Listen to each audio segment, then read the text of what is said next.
అయ్యో దేవుడా నువ్వే రాసిన లోకమే చేసింది చెప్పు బ్రహ్మదేవుడా.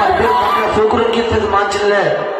ఈరోజు మీరందరూ చూడాలన్నా టికెట్ డేరా పడద కాదండి. ఆడిపిట్ట చూసారన్నా ఏ రీతిగా నడుస్తుందో. పిల్లలందరూ ఒక్కసారి గట్టిగా చూడరా.